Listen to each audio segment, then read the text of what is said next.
what's the word for it? It's like straight out the gate, woo woo spiritual, you know? Woo woo, coo coo, choo. Yeah, basically. Like, it's all real, yo! Angels, demons, freaking Arcturians, aliens, ghosts, it's all real, baby! Not Funny. It's also not an easy topic to cover, but I know that my higher self is really keen on it being covered. Like he was tapping his foot like, when are you guys doing it? Hello? Hello? Listen to me, hear my voice. Hello, and welcome to Awaken Dreaming. My name's Yuta Jazz. And With I'm Jessica. There we go. This is the first pilot episode called "It's All Real," which is basically a interesting but not deep, like nothing deep of a dive into whatever this podcast is going to be about, as well as just our experience of the awakening process, whatever we thought like talking about at the moment. Mm. So, in the episodes to come, we will be getting a little bit more practical and a little bit more deep. Um, but this episode is just really surface level. It was recorded months ago, and it's taken us this long to get it out to you guys. But in that time, I think we've grown and learned as people, and I think it's probably going to make the episodes to come way more exciting. Definitely is. There's probably going to be a variety besides just spirituality that is definitely in the cards. Because we want to cover more than just all of the things that we get into with spirituality, anything just intellectual, educational, for well-being, whatever, you name it. So for this episode, you know, hitch a ride, enjoy it, and for the next one, you'll actually get something a bit more tied down. Mm. And a bit of a disclaimer. Um, this may trigger some people, and that's totally okay and acceptable. And tune in, I think, for episode 2 because we'll probably be diving in a little bit more into that and giving some tips and advice on how to manage those sort of situations during the awakening or even just growing and learning process that we go through in life. Yep, just how to be a healthy human as you're trying to develop and be the best version of yourself. So, yeah, nothing more to do. Watch on, listen on, enjoy, and hope to see you in the next one. We'll see you then. I see that is a question of mine. Like, why were we so what's the word? Not unguided, I guess, because there was a lot of guidance around it, but like, why was it so free in terms of it happening? You know what I mean? Like that's just it might be just my logical rational mind, but I'm like I would have expected there to be more like guarding rails and stuff like that. Like, Well, there are.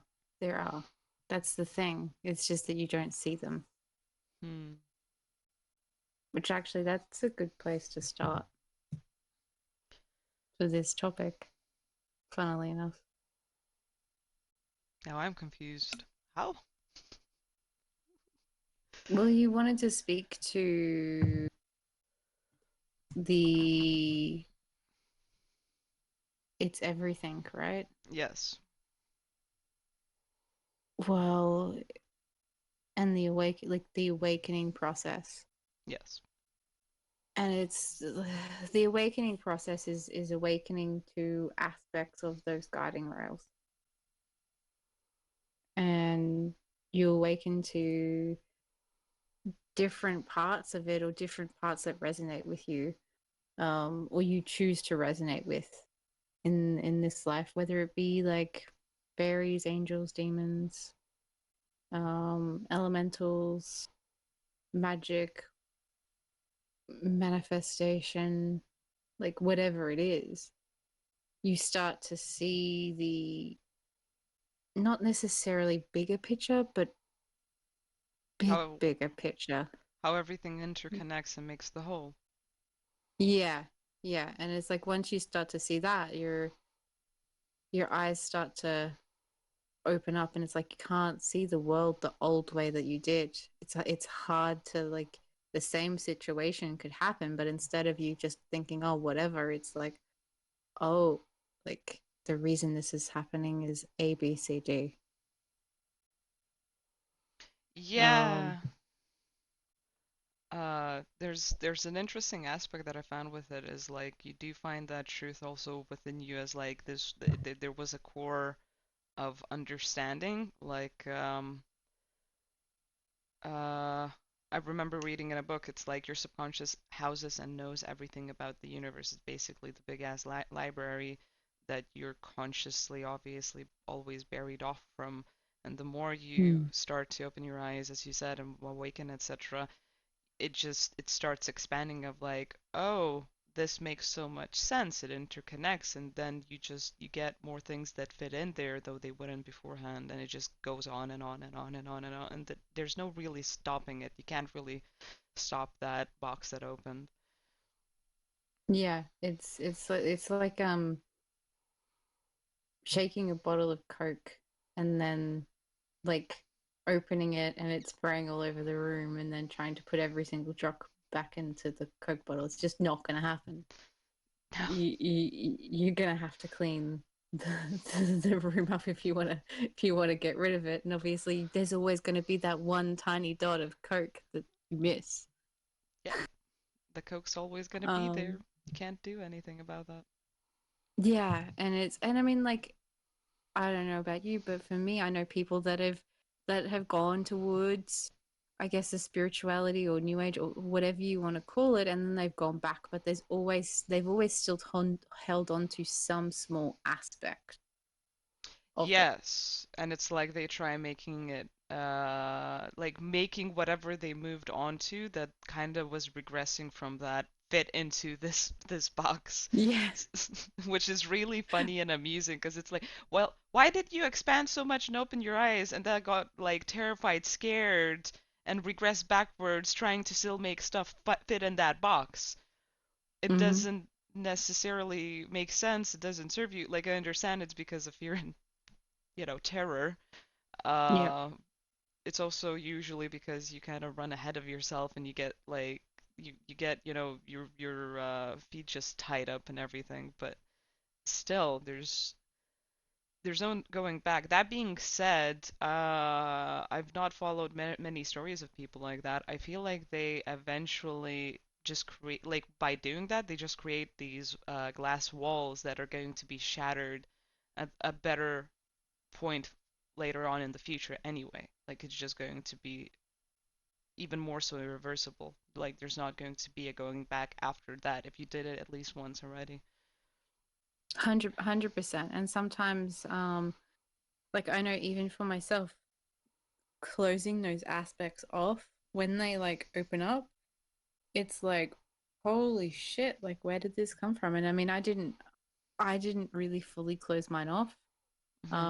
But there were aspects that I did close off more. And then when they started to reopen, it was so much more harder to deal with because you you shut them down and it's almost like as you shut them down, they come back 10 times as hard to break through the wall that you've created.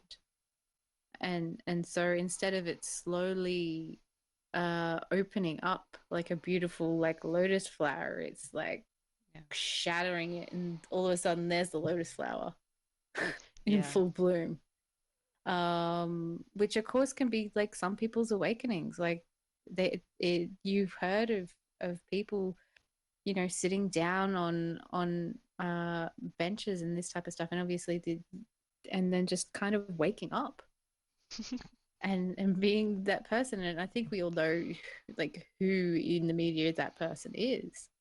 Hmm. Particularly he's wrote a number of books. um Eckhart Tolle. Um, and for me, when I like hear stories of that, it kind of makes me like reminds me of the whole concept of walk-ins and um that person walking into the body, remembering the previous experiences that that vessel, that body has gone through, but bringing with it the knowledge and wisdom of whatever it's come from. So it's got that little bit extra, and it they see the world differently. Um, that doesn't mean we're all walk-ins, or if we go through that, but I do think that is a sign for one. Yeah, I also feel like it's a pretty specific setup for a personal journey. Like I feel like certain people make it so because it's not really an like easy experience whatsoever. I feel like it's more of a intense one where you can Mm, definitely, if you're not prepared for it, or if you didn't reincarnate or come down with here with the intention of that happening, you'd go bonkers. You'd literally like break your body. You'd break your body. yeah. You'd break an energy center. You'd fragment your mind. But some of these people, like, they can do it so very easily and well because they definitely like set themselves up for it. And the most surprising thing for me is how like I from like the outside looking in, their experience is so peaceful if you think about it. Like it doesn't necessarily have the most ground shattering trauma. It doesn't have the most like what's that word? The most like extreme examples of drugs or anything. Like, yeah, there are examples like that, but they're not exactly like Eckhart Tolle or Abraham Hicks or Mm, like those people that are like even their frequency and vibration is so interesting about it because it's like it's so serene with that, if that makes sense. mm, yeah. Um, yeah. And I also wonder, like, obviously, I also wonder if they still go through, because I don't know about you, but I really do think that we all go through that period where it's like, is this really happening? Like, what the fuck? Do I need to like get myself checked out? Yep. I it's definitely had that. it's kind of interesting in that way. I think I actually have to say like that's the most interesting part of the journey in a certain aspect because you're in between of worlds and it's not like you're in between of like physical worlds. You're literally in between of worlds within your own experience of it. And it's so profound because you're literally like you know that something's pulling on you. You know that there's so much truth being like, poured into you basically, and you can't stop Mm, it, and that you are leaving a certain reality that you were comfortable with, and even if you wanted to like hold on to it, that's impossible.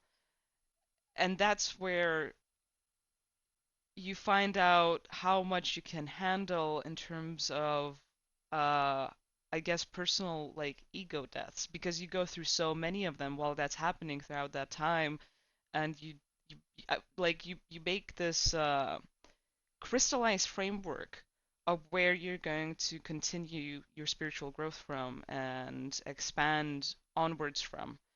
That's like necessary to find out your the like the boundary you have to go to make your foundation completely stable on that, if that makes sense.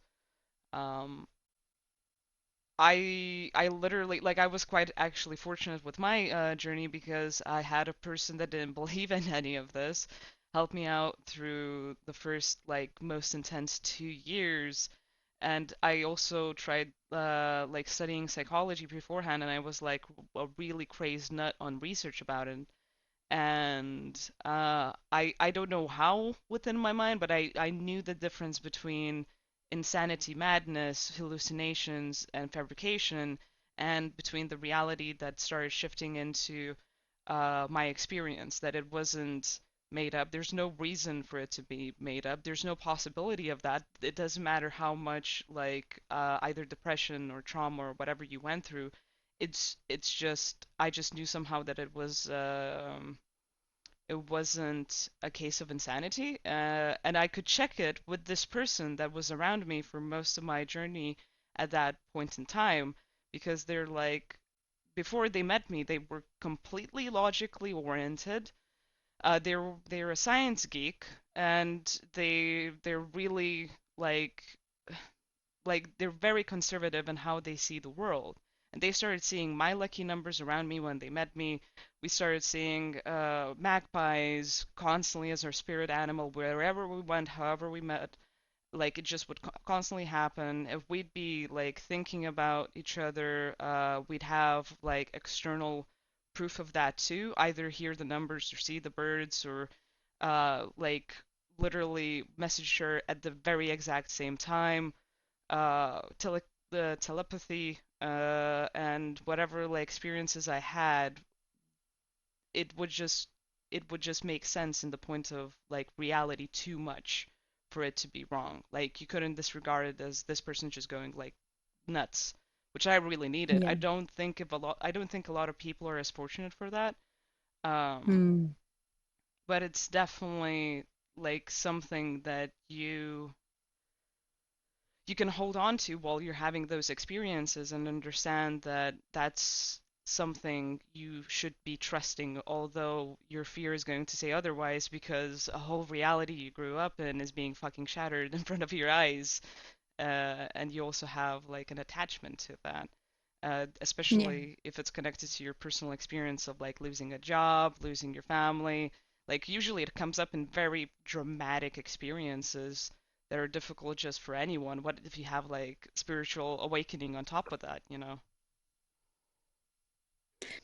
Oh, I 100% agree. And I think sometimes it's in those moments it's also remembering that even though we are these like spiritual beings that are all these different things and have had all these different experiences and knowledge and wisdom, and that is at this moment in time we're human. We're experiencing the world as a human. And if you can make the aspect of being a good human, being a good person, having good humanity as your rock, uh I don't think you get lost as easily into that awakening stage. And so it's sometimes those people that aren't necessarily spiritual that are able to remind us of those basic aspects um within ourselves that we all have if we allow it to be there. Yeah, um I feel like it's a and I very know important part of it. that for me that like that really helped me when I felt like I was going absolutely crazy insane.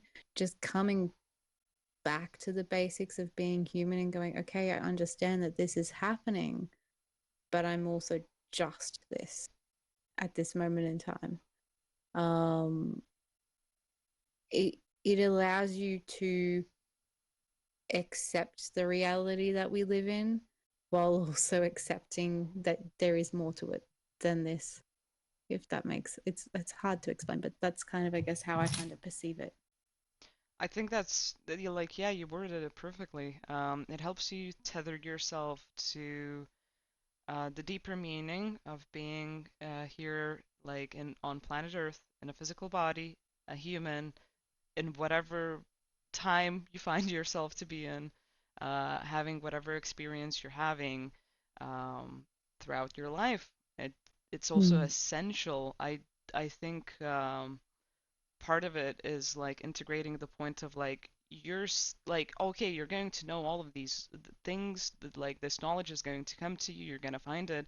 You're gonna find deeper meaning of self too, and these lost memories or understandings, but that doesn't change the point that you are still John or Mary or whatever, and that you have to like go on and basically integrate it into your physical experience and be a part of Mm.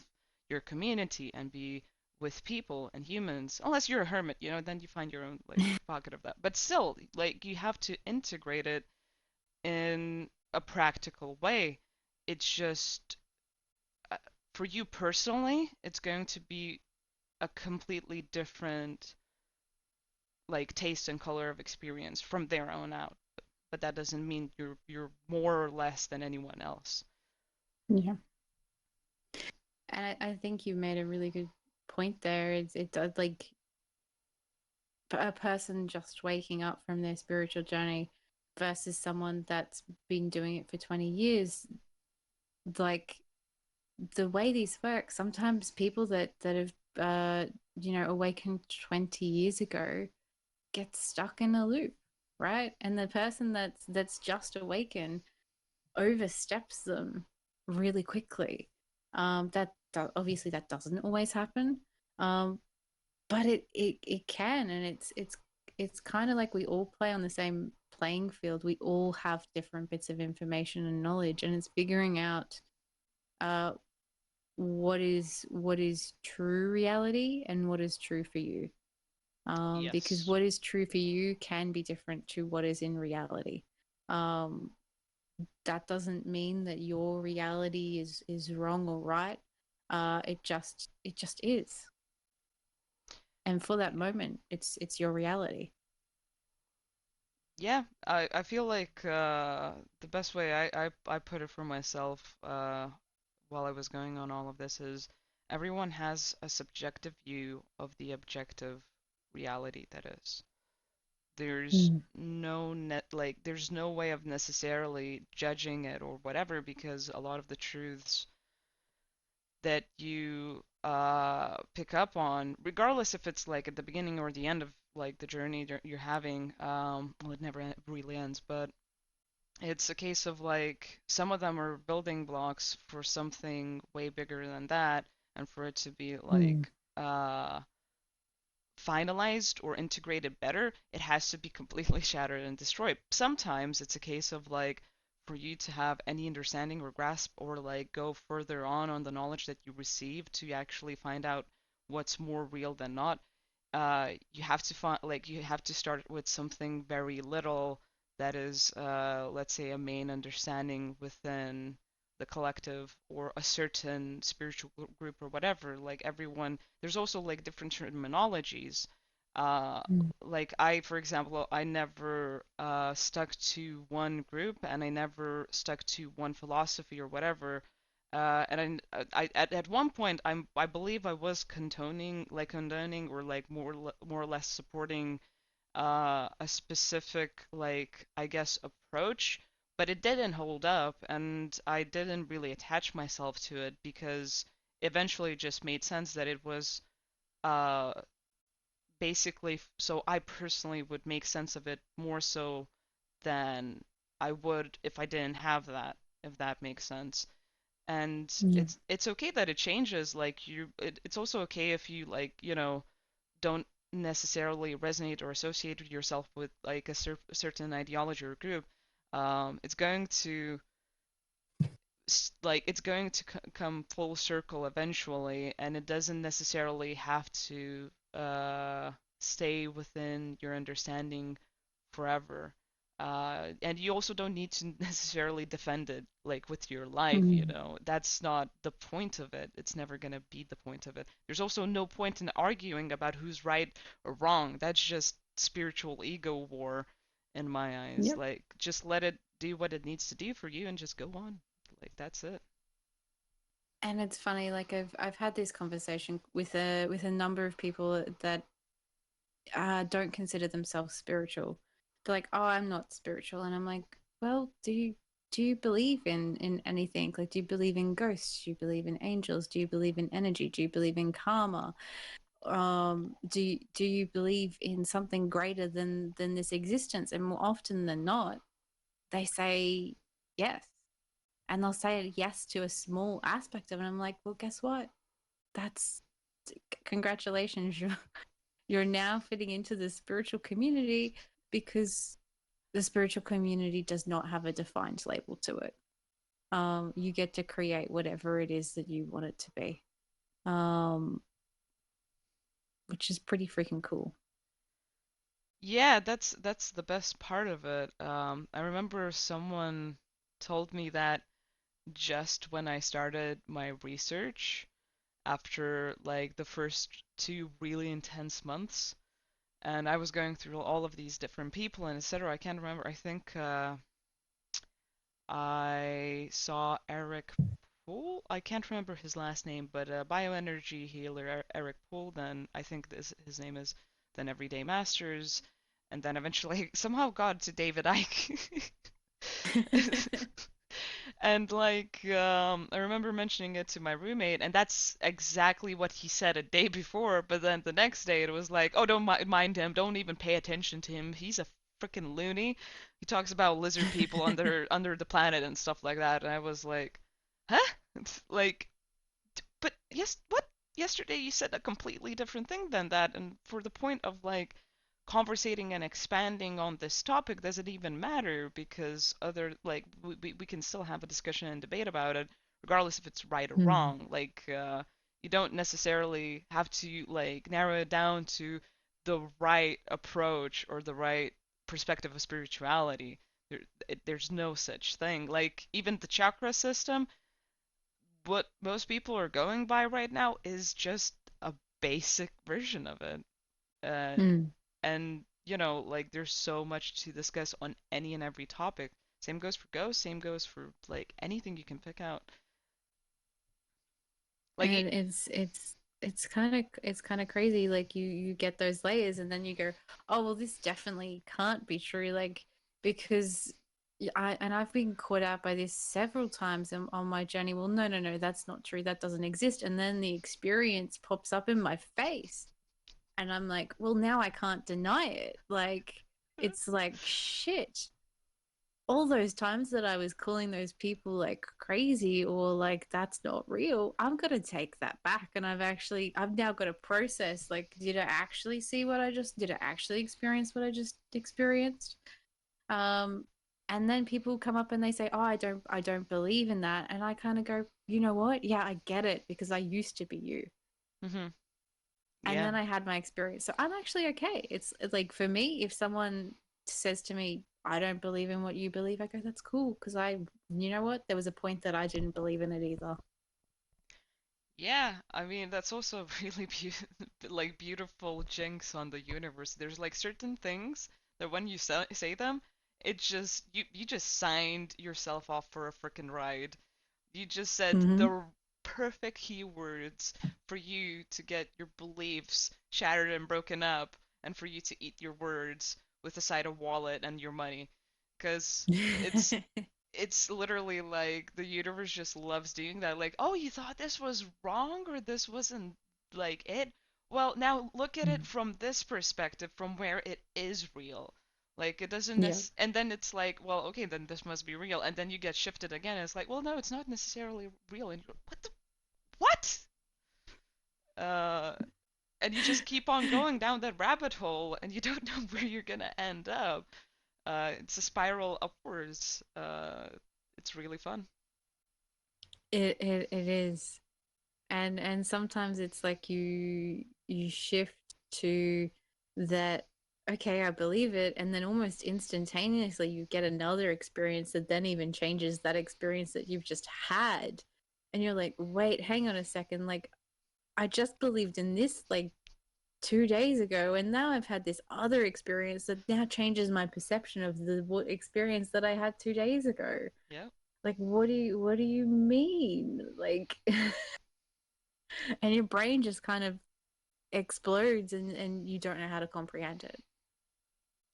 And then you try forgetting it, and then you forget for a week, and you're like, oh, it makes sense now. Okay, I get it. I freaking get it. Uh, I I had a difficult experience with that when since I was younger, like I did my own, I guess, skeptic experiments on what's real and not real, because I was like, there has to be more to this place. Like, it is too weird. Like, the one thing that I think I noticed since I was a kid, although I was like more like science oriented and like very into psychology, was how people interconnect. It's like Mm. they're always mirroring each other. Why do they do that? How is it that like these certain fragments of a psyche connect with another person's psyche? Why do they change and interlock differently with other people? How does it all mix up into basically our experience of reality and communication with each other? Like there's something there, and basically that's where I built my understanding of reality off of. I tried making it um, as physical as possible in the sense that like with all of the different atoms and particles within the universe, they have to have some type of resonance. It's impossible. There's some type of resonance, there's some type of collective database, whatever, and there's no possibility of it not being conscious because, well, all of us are conscious and we're somehow here. Uh, and I tried making it as scientific as possible as time progressed on, but I got my face slapped a few times and like, nope, sorry, I know you dislike religion and all of this idea of divinity and like angels and all of this fairy stuff and magic, like, yeah, all of it is real, like, no, no. And you just, the more you go on that, the more you definitely get like the starting framework broken up.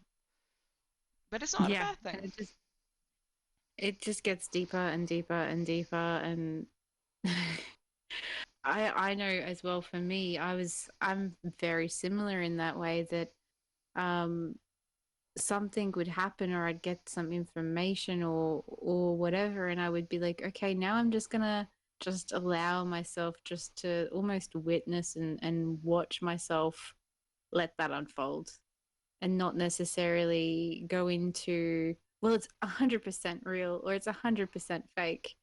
Like 2 seconds after it's happened, I just kind of allowed myself the space and time to process it and come to terms with it.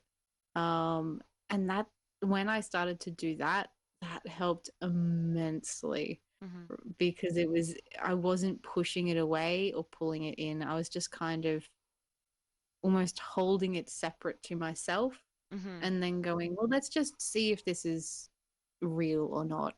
Let's just see if this fits into my reality, my new perception of the world. Yeah. And more often than not, something else will show up. Then I go, okay, well, that actually links into that. So, okay, I guess that then must be true. And then it's like, okay, now I can pull that in.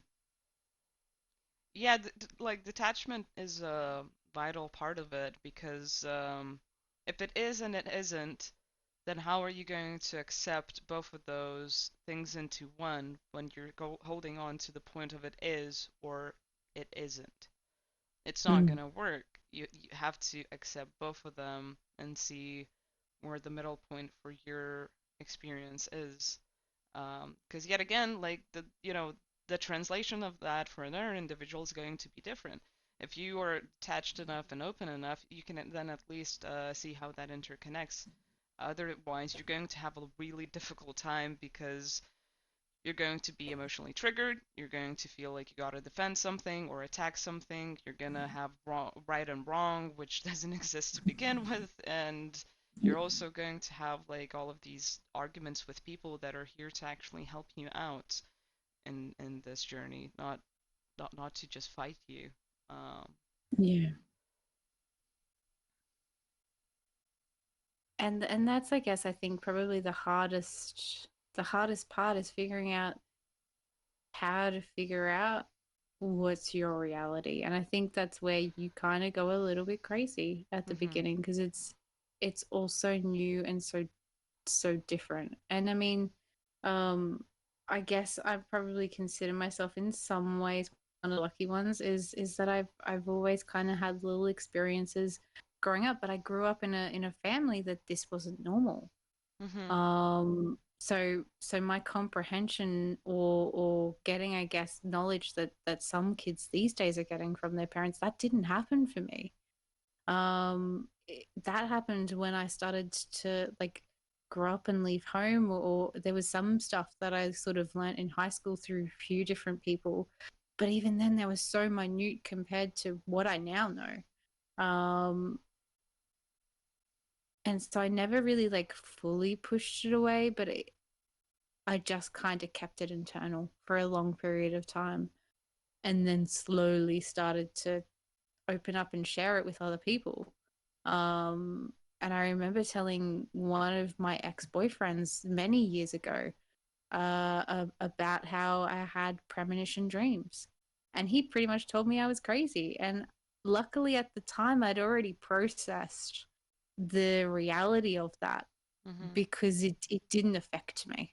Um, but if I had have been starting out on that journey to begin with, and I went up to that person, and this did happen when I first actually started having premonition dreams, um, I would have shut that all down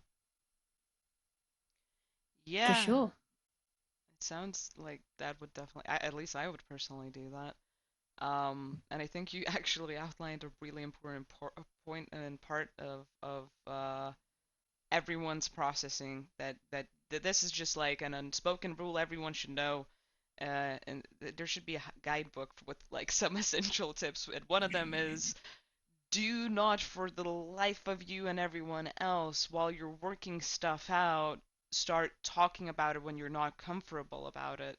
If you feel like there is someone that you can trust and they're not gonna fuck with your perception or your understanding or your truth, especially if it's not their truth, then yeah, you're one of the lucky ones. Use that tool, like it's useful. But if you don't feel comfortable and you're basically in an environment because of where you're at where there's a lot of resistance to that, you're also going through an experience where they're like it, it's just full of people that are really dense and don't accept any of it and don't even like know how to respectfully have a discussion without right or wrong. Don't verbalize it unless you find the truth out for yourself. There's no point in that. And more often than not, you're going to be damaged by that experience because you'll feel like you've done something wrong or that you are crazy. And none of those are like useful experiences, even if you're wrong on whatever type of information or knowledge you're going to get at that point. Like it doesn't matter. There's no point to that. Just take baby And steps in comfort. if you do tell someone that and they disagree with you, you don't have to own that because that's their perception and their journey and their reality. Um, so I mean, if you feel there is someone, or you need to share it, right, because sometimes it's just like I just need to share this with someone and for them to understand and believe me. And then they don't believe you and you're like, well, why the fuck don't they believe me that this is happening?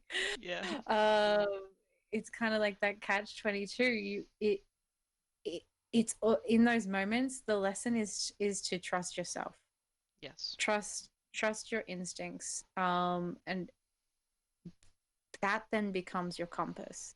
Yes. And when you have your compass, it makes the journey 10 times easier to Yes. actually navigate through everything. Yeah, exactly. Don't take it to heart and don't take it as something like very personal or discriminatory to you or as just so basically something personal. Like it's more often than not something personal to them, depending on how extreme like certain reactions are when you just share an idea. Honestly, when you share an idea, we're also in like this day and age where ideas are really not just censored, but they're really I guess they're portrayed as weapons, which is, it's Mm-hmm. crazy to think because like we kind of went away from the idea of just like a healthy conversation of opposing perspectives. And I believe we're also coming back to that, and people are definitely going to have some offense. I mean, the same way, anyone does it when you're freshly having like an idea that is invigorating. Personally for me, like I was terrified of speaking anything about any of these subjects. I'm glad that I at least met a person that was like really close to me and accepted the point that I am literally a complete opposite from them, uh, as opposites go. And that didn't change the point that I could at least try finding my comfort and like strength in sharing whatever crazy information I had, as well as like finding uh my I guess the way I resonate with just common reality with everyone. And besides that, like I for the longest time I was afraid of mentioning anything like this to my family, because I know that one person would definitely react with like, "Oh, this is witch work. This is devil speak. This is wrong. You know, this is scary. This doesn't make sense." Like, I mean, they're afraid of tarot cards in an idea, and it's like I can try explaining it to them, but from what I found out, like that, just the idea of how cards work terrifies them. The other side are like scientists and people that freaking studied physics in university for a really long time.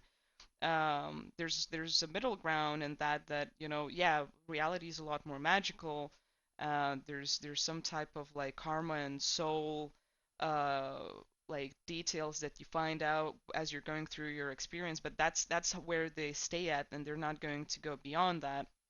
Uh, Mm. there's also been a case of like arguing, not arguing, I guess, but like intense, really passionate debates have been a common ground for my experience. And it took me some time to find comfort within the point of like, if like even if people aren't going to agree with me, it doesn't necessarily matter. And I still have the right of voicing what I want to voice, and I will know when to not voice whatever I want to voice. There's going to be a perfect opportunity for that, and there's no reason to necessarily be afraid of it or threatened by it. And more often than not, you even see your external reality change. The people that can't handle your frequency or who you are, or what you want to share just go out, just disappear somehow and disintegrate. And the people that can at least welcome that somehow start changing themselves and inviting that perspective in or opening up to those topics. And other people, you just find out that they're on the same frequency and you never knew that to be the case. You also find new people that are like perfect for you in certain aspects of like your spiritual inquiry. um, Yeah. it's just a case of finding your center within it and grounding it for yourself. It doesn't matter about whatever you get faced with externally. And I think you made a really good point there.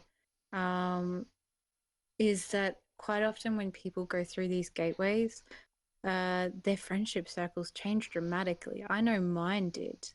Um, and sometimes even through the different stages of my like progression, I've had different friends, and it's not because they aren't good people or we had an argument, or they just kind of almost vibrationally vibe out of your life. Yes.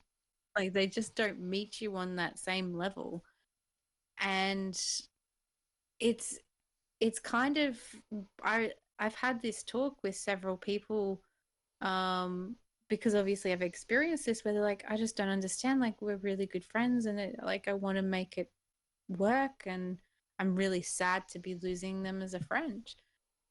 And it's like, yeah, of course it is sad, but there's also nothing you can do about it because it's not a match. You're not aligning with them anymore. And it's like people come into your life for a season or a reason, or they come in for the rest of your life. Yeah. um Both are important.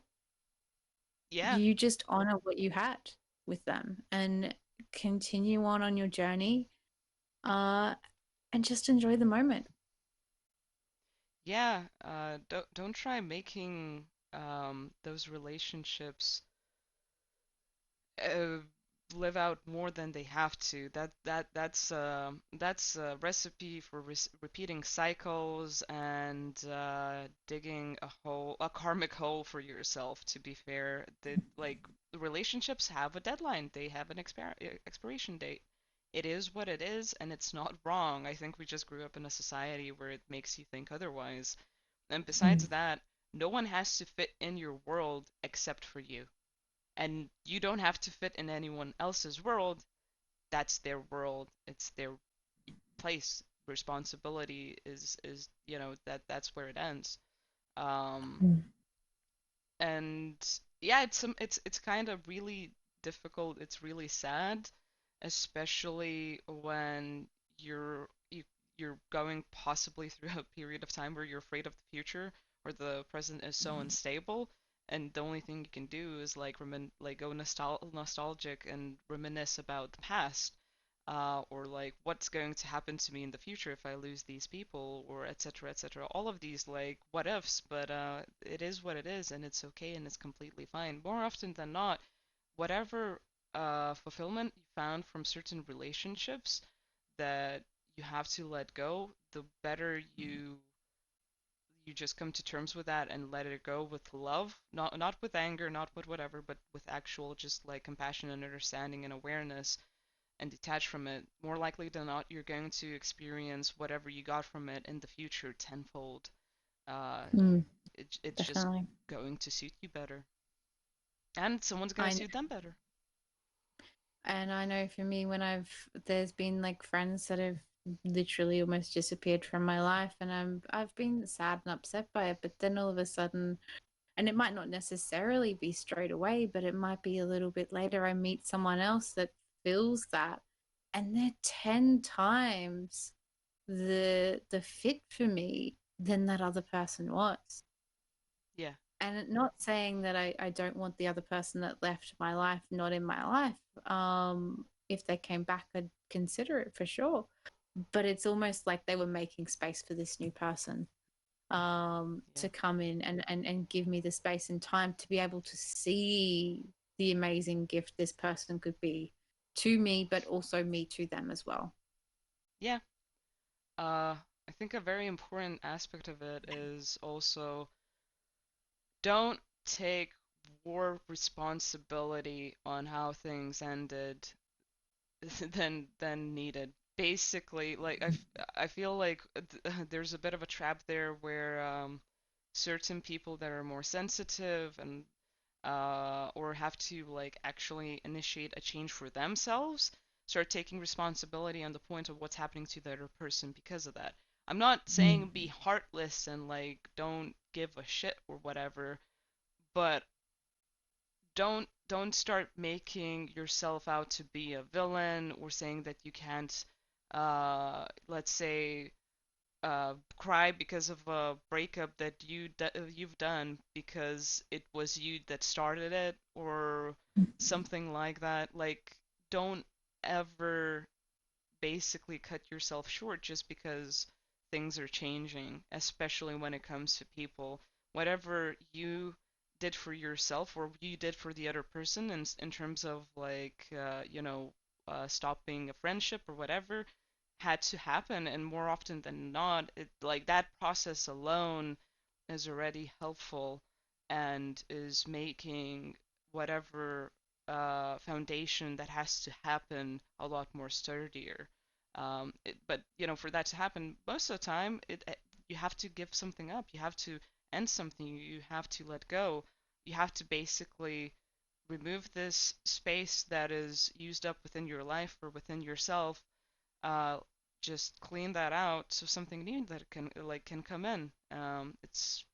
It is a process, and it's not always nice. Most of the time, it's really really difficult, Mm. but it is also beautiful in its own sense.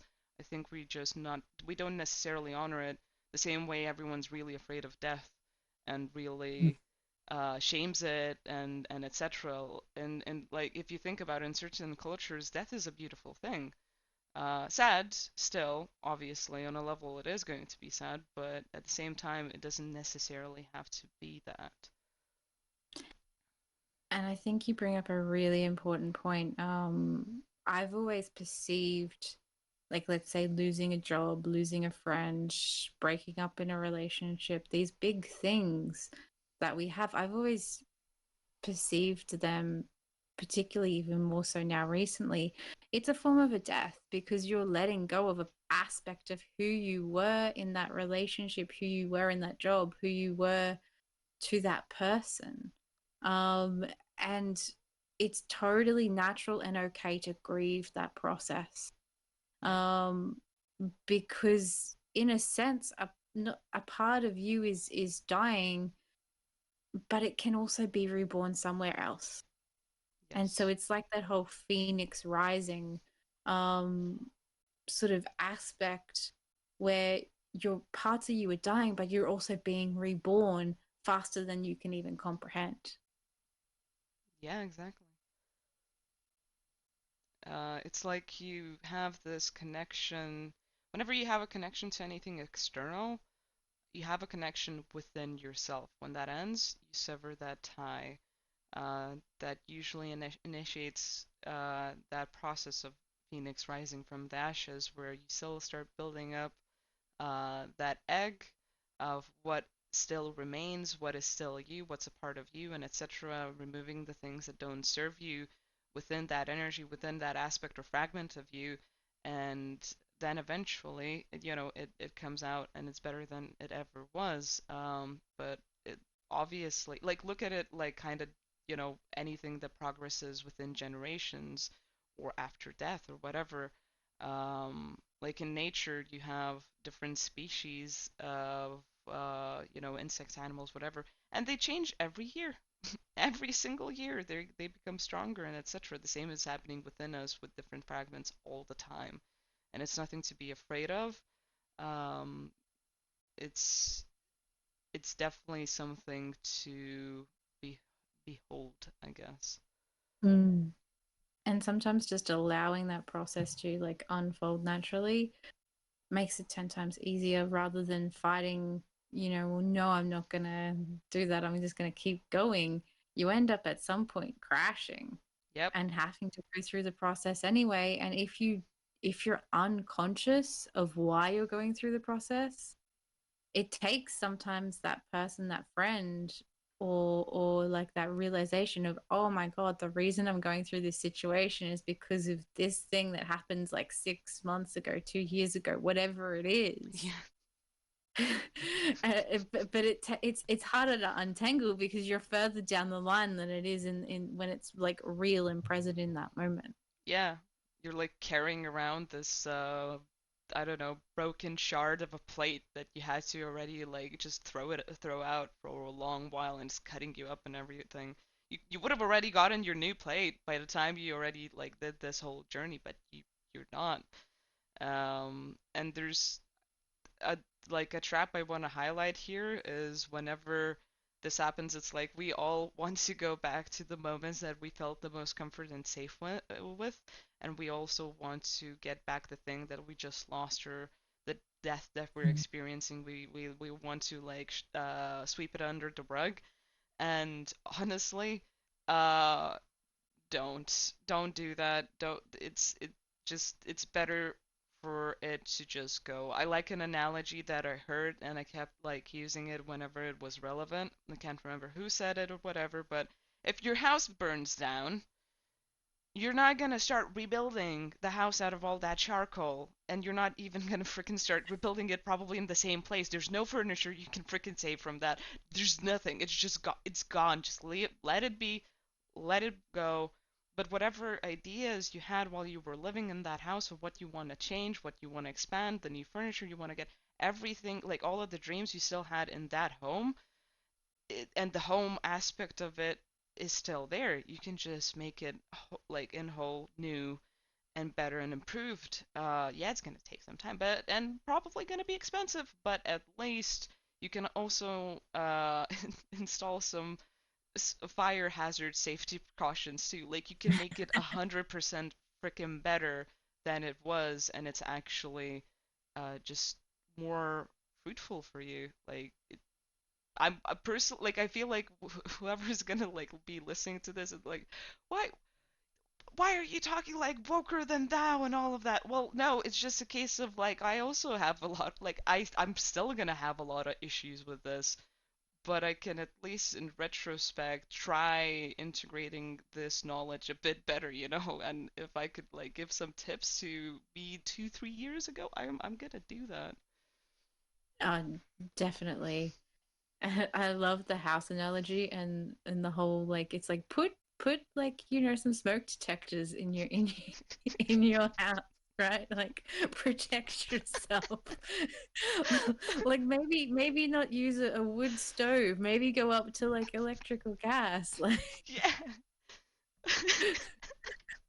like get yourself out of the stone age kind of thing. Like sometimes is the house burning down means that you go from that like going and chopping wood to make your fire like in your house to like a freaking electric or gas stove.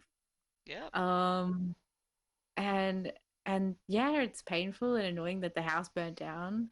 Uh, but you get the chance to redecorate it and choose whatever you want to do within it. And I know for me, like sometimes I'm like, really, my house is burning down already. Like I swear, it only burnt down like what, like a week ago or 3 months ago or whatever it is. Oh, I'm not ready. it only burnt down yesterday, and I've just put the foundations, and you're already burning and torching the foundations that I've just laid. Like fuck. Okay, let's continue. Um, Mhm. but it's kind of like once you get okay with that process of letting go, it becomes almost like you expect it, Yeah. and you accept it, and you almost take joy in it. Like I when anyone actually kind of destroys a belief or a value or something that I have, and shows me a different aspect of either myself or the world, Mhm. I'm like, hell yes. Like, I've just figured something out. Like, thank you so much for doing that for me. That's a gift for me. So look for the gifts, even in the shit situations. Yes. Um, Personally, I also I it's not like I'd entrap myself with it, but I'd try spiritually bypassing where it's like everything's a blessing, everything's a gift, it's all good, it's all good, it's all good. Don't worry about it, just look for the blessing. And it's kind of like that's half of it. Like you still need to feel your emotions, go through the experience, be upset, Mm, do whatever, and have these thoughts of if you're fighting it, then don't necessarily fight it in a clingy way, but fight it in the way that you need to experience that. And so you like get to the point of release or letting go or whatever. If you're only focusing on the doom and gloom, yeah, you gotta find the blessing. If you're only focusing on the blessing and etc., that's still going to mess you up. It might even prolong the process because you're not doing the actual painful part of the journey.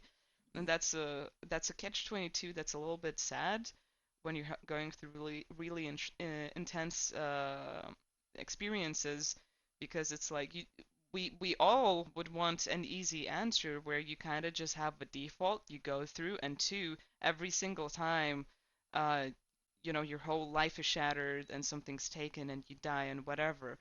But in reality, that's not going to be the case. It's a case of like you gotta accept it, let it go, and go through the process. You feel your way through it, uh, mm, and you perfect it every single time it happens. It gets easier every single time, and at some point, at later, like sooner or later, you're going to see the beauty within it, or at least accept the purpose and essence of it. Like, one of the things that I remember that were really profound to me was when I was having, I don't know what was happening exactly. I wasn't necessarily spiritual back then or whatever, but I knew that there was like some part of my journey that I was going on, but I was like I initiated really quickly, and I didn't grieve about what I was losing. I just quit like high school. I left home. I flew out, and I never thought about the point of why it was hard.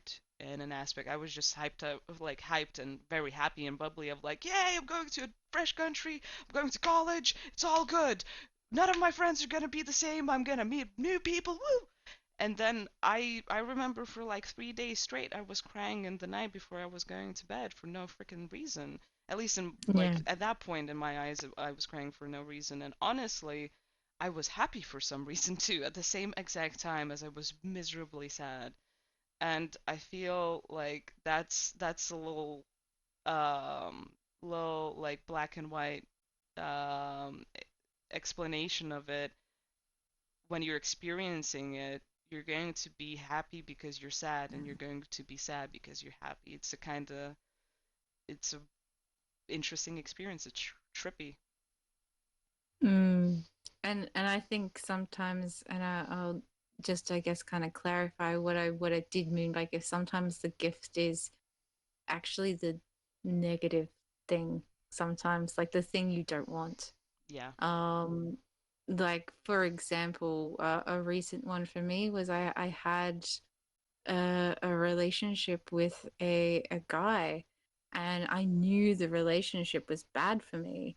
And then all of a sudden he left my life, and I was like, why did this happen? Like, what is going on? Like, I don't understand. I don't comprehend. And then I came to the realization that the gift he was giving me was my freedom. Nice. And that I couldn't give myself my own freedom. And I was like, holy shit, like this is fucking the biggest gift ever. Ever. Like the bad thing is I wanted that relationship, but it wasn't good for me. And he gave me the gift of not having choice. which ended up then giving me the freedom that I needed in relationships.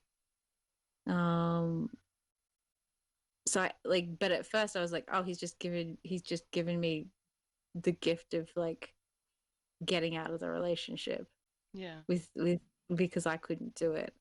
And then it was like, well, what actually does that give me? And it's like, oh my god, like this fucking gives me freedom where I'm not, I would have been locked down in that relationship. Yeah. But that took me ages to get to that process of going from just it's shit. Mhm. Why is this happening? To oh, he's given me no choice. To oh, actually, that no choice is a gift. Yeah. To that gift is now freedom. That's like a really cool gift because more often than not, when people find themselves in those experiences, I feel like eventually you try making what doesn't fit, and that's a Mm. horrible experience. I don't wish it for anyone. Because I personally did that, and I eventually still had to make like the choice that was right for me, and I knew in the long run would be right for the person I was with. Um, Also, every single time you go through that process, or you lose something, or the choice is made for you instead of you taking the first step, um, you, although it's very painful, regardless of what end of the stick you're on, it doesn't matter. Uh, you're going to expand your emotional awareness and deepness so much more. And that's what brings happiness. Like, yeah, Mm. it's gonna also expand your whatever like experiences and feelings of like sadness or anger, whatever. But you're going to be more conscious when that like is happening. You're going to be way more aware of what's happening and why it's happening and how it's happening. And you're going to have a lot more, let's say, control within those experiences. And as you can feel more pain or sadness, you can feel more joy, ecstasy, and happiness at the same time. Like it is something that brings you closer to what all of us want, which is basically to have a interesting, happy life. But an interesting, happy life most of the time is a very tumultuous story and somewhat of a extreme personal experience or Mm. experiences. Totally. And that's just part of the journey unfolding. It takes time Yeah. to figure this stuff out. And sometimes you won't find the lesson or the gift or the answer for a period of time until something else happens, and then you pop back to that time or that thought and you go, oh my god, like how did I not see that? It was literally right in my face the whole time. And I feel like that it happens when you're ready. It Yes. happens when you can see it. It's almost like I guess the stars align type thing in such a way that you can finally put the pieces together. Um, and so it's sometimes it's not about like and I know I went through a period of time of doing this where you just go over the same thing over and over and over and over and over again, trying to get the answer so then you can get to the next step. And all you end up doing is regurgitating the same stuff and possibly even going further down or stepping even further back than you already were. And Yes. it's only when you like let it go and go, you know what, I'm just going to take a break from it. 10 seconds later or a day or a month or a week later, you're like, I got it. I know what to do now. Yeah. Yep. uh, and so sometimes it's just taking that pressure off yourself to figure it out. Yeah. I would outline a few things. One, there's no coincidences. There's never no coincidences aren't a thing. Just sorry. Um, Two, uh, don't get attached. Don't be Mm. completely detached in the clouds either, but like don't be attached. Don't make it right.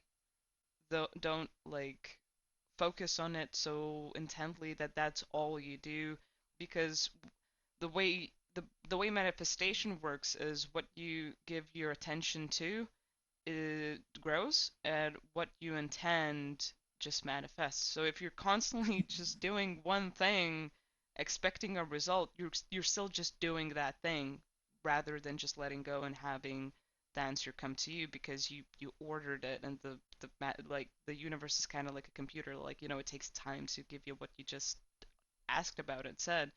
But if you're just constantly thinking about it, it's not going to happen the same way.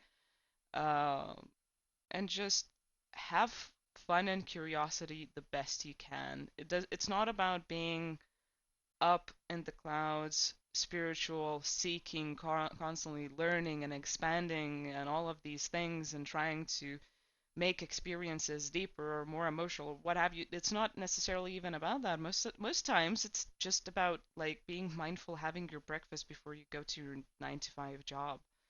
Sometimes it's literally just a case of like being as relaxed and in the moment as you can without necessarily grasping for that result at all times. Like it's not a gym. You're always in the spiritual gym. There's no point making it harder for yourself. That's I totally agree. Don't make it harder for yourself than you need to. We already are hard on ourselves Mhm. enough. Um, we already do like crazy things to ourselves. Our ego is literally um we view it as the master, but in fact it's actually the servant, right? Like it's actually it's actually there to serve us. So it's we can kill it to a point, but we can't fully kill it because it's always there. I saw this great spiritual meme recently, and I just loved it. And it was uh, kill the ego, and it's literally this guy falling off planet Earth, and he's literally fallen off planet Earth and landed on the spiritual ego. And I was like, yes, like That's a good that one. is so freaking true. I like and I know I definitely did that. I was like, kill the ego. And then I quote unquote killed the ego. and realized that I just landed on another aspect of the ego and created this spiritual monster Yes. that I then had to slay. And Yes. I think that's where having humanity and being human, that's the key, Mm-hmm. right? It's like a, and this is obviously, very very religious, but as above so below. Yes. It's kind of like what you do down here on the 3D, the human plane, you also need to do up there as well. Yes. Balance it out. And if you get that balance, which is hard, it's like a dance. And you don't know the steps at first, but eventually you start to learn the steps. It gets easier. um so it's finding that rhythm, I think. Definitely. Definitely. And I really like what you said with the ego there. I guess the way I started integrating that whole idea the last few months, because it came up as a lesson for me, is you're either a slave to your mind or your mind is a slave to you. It's a Mm. case of everything's here to serve you, not the other way around, and also not to be, crazy egocentric or egomaniac about it. Just it is what it is. Um, and especially when it comes to like the ego, I think I had my own version of trying to kill the ego, but I wasn't that gun ho about it. It's not like I literally know of a lady that I listened to that said I'd literally Google how to kill your ego. And I was like, that's hilarious. Because she tried doing it for so long and eventually she came across some type of I can't remember if it was like a guru, like whatever spiritual person that went to India, learned from a guru then, and then came back to be part of like psychotherapy or counseling or something along those lines. And they said, well, sorry, newsflash, you cannot kill your ego. Your ego is here. It is essential for you to have a physical experience. There's no way of not having it. Mm. It's a part of you. It's here for for the ride, and honestly, like as much as you're going to battle it, it's kind of the roommate you can find a communication with, synchronize with, and find your own way of how you accept and integrate it within your experience. I personally, because I had like there's also the ego and superego. I have both of those, not necessarily the most healthy, as most people do on the planet. I found out that for me, it's way better to be a lot more supportive and accommodating of my ego and my like trying to heal my superego that way because Mm. I instead of constantly hating it, ignoring it, or being aggressive towards it when certain feelings come up or certain thoughts come up or whatever, I will be more compassionate and loving and also make like basically certain rules or certain ways of how I go around things. So there's this like framework or certain type of programming that I integrate where it serves me more than vice versa of it like being dangerous to me. And that's worked wonders for me. I accept my emotions a lot more, and I honestly uh, am a lot more open with whatever experiences I have where it pokes at different like wounds that I need to heal within my ego or how to temper myself where when there's like experiences of being triggered or whatever. Um, I don't know if that's necessarily the best option for everyone, but do not try to kill your ego. That is a waste of freaking time. I mean, the funny thing is I never really got to the point where I honestly even fully killed the human ego. Yeah, I perceived I sort of did to some degree. Um, but it is definitely, I think, a journey that a lot of us kind of go through of this. Well, I need to kill it because it's bad. Hmm. But in fact, actual fact, it's almost like the polar opposite. It's like you need to give it almost like toys Yes. to play with. So then it's happy. So then Yes. you can go do what you need to do. Hmm. Like, Um, and a friend of mine says that to me all the time. Give your toys ego. So give your egos toys. Yeah. Go buy, if you like jewelry, go buy that jewelry. If you like hiking, go hiking. Um, Give it stuff that entertains it. So then when you actually need to do something, you can go, well, it's okay, ego. You had all this cool stuff over here. Like, oh, look, shiny. Mm-hmm. And it gets distracted. Yeah. That's actually a really good technique. I really love that because it also that sounds like a safe way of going around the point of not being egocentric or becoming an egomaniac. That's as some people either have the danger of that or the fear of that. Because honestly, like it's going to have an easier way of like serving you, and you're going to definitely have an easier way of embodying whoever you are here with your ego in that way. Like it's going to be your tool that you have fun with rather than Mm. this hindrance that gets offended and upset and cries. It's like, yeah, that's what egos do. Duh. Newsflash. the, the ego is your friend. Rather than your enemy. Like, Yes. it's like that cool friend that did you want to hang out with and have a great time with. And that's only if you make it, right. If you make it Yes. out to be the devil and the or whatever you think is bad, right, then it's gonna be bad, and it's gonna go for you. Yep. Exactly. Well, what do you think? Is that enough for today? I feel like it is. That's a really good point to end on. I Yeah, and I think that that's really it. I think you just got to find your own path. I think really is what we've come to, I Yes. guess, in conclusion of all this. And don't kill the ego.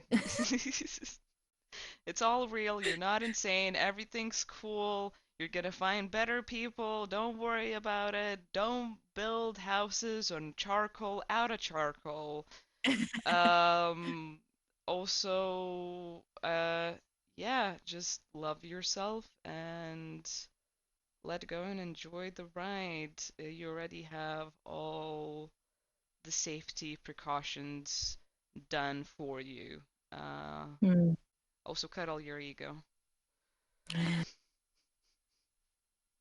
Make it little and fluffy. Yeah, exactly. Make it your friend. All right, that was all of it. Thank you for watching. Thank you for listening. I was Yura Jazz with, And I was Jessica. and we'll see you for another episode at some point in the near future. See you then.